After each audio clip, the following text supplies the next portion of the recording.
കേൾക്കുന്നില്ല. ഇവിടെ ബിജെപിയുടെ ബഹുമാനായിട്ടുള്ള നേതാവ് സ്വർണം കട്ടവൻ ആരപ്പ, സഖാക്കളാണ് അയ്യപ്പ എന്ന് ഞങ്ങൾ പാടി എന്ന് പറഞ്ഞു. ഞാൻ അദ്ദേഹത്തോട് ചോദിക്കാൻ ആഗ്രഹിക്കുകയാണ്. എനിക്ക് അങ്ങയോട് എല്ലാ ബഹുമാനവും ഉണ്ട്. അവിടെ 3 അംഗങ്ങൾ ബിജെപിയുടെ ഇരിക്കുന്നുണ്ട്. ഇവിടെ സ്വർണ്ണക്കൊള്ള നടന്ന കാലഘട്ടത്തിൽ നിങ്ങൾ മൗനത്തിന്റെ വാൽമീകത്തിൽ ഒളിച്ചിരിക്കുകയായിരുന്നില്ലേ?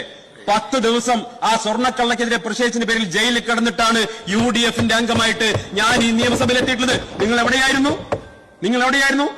കോൺഗ്രസിന് നേട്ടമുണ്ടാകും എന്ന് വിലയിരുത്തി സ്വർണ്ണക്കൊള്ളക്കെതിരെ വായ തുറക്കാൻ പോലും ബിജെപി തയ്യാറായില്ല.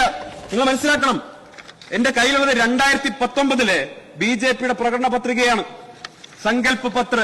അവിടെ ഇരിക്കുന്ന ബിജെപി അംഗങ്ങൾക്ക് പലർക്കും അറിയുന്ന കാര്യമാണ്. അതിൽ ശബരിമലയെക്കുറിച്ച് പറയുന്നുണ്ട്. We will endeavor to secure constitutional protection on issues related to faith and belief എന്ന് ശബരിമലയെക്കുറിച്ച് 36-ാം പേജിൽ പറയുന്നു. 2019 പത്തനംതിട്ടയിൽ വന്ന് ബഹുമാനപ്പെട്ട പ്രധാനമന്ത്രി ഗുജറാത്തിയിൽ സ്വാമിയെ ശരണമയ്യപ്പ എന്ന് വിളിച്ചു പോയതല്ലാതെ ഞാൻ ചോദിക്കട്ടെ, എന്തേ നിങ്ങൾ ഭരണഘടനയിൽ പരിഷ്കാരം കൊണ്ടുവന്ന് ശബരിമലയെ സംരക്ഷിക്കാൻ ശ്രമിച്ചില്ല? എന്നോട് അതിന്റെ ന്യായീകരണം പറയണ്ട. നിങ്ങൾ ബഹുമാനായിട്ടുള്ള NSS ജനറൽ സെക്രട്ടറി ഒന്ന് ബോധ്യപ്പെടുത്താൻ മതി. അദ്ദേഹം പറയുന്നുണ്ടോ, NSS പറയുന്നുണ്ടല്ലോ, നിങ്ങൾ കൊടുത്ത വാഗ്ദാനം പാലിച്ചില്ല.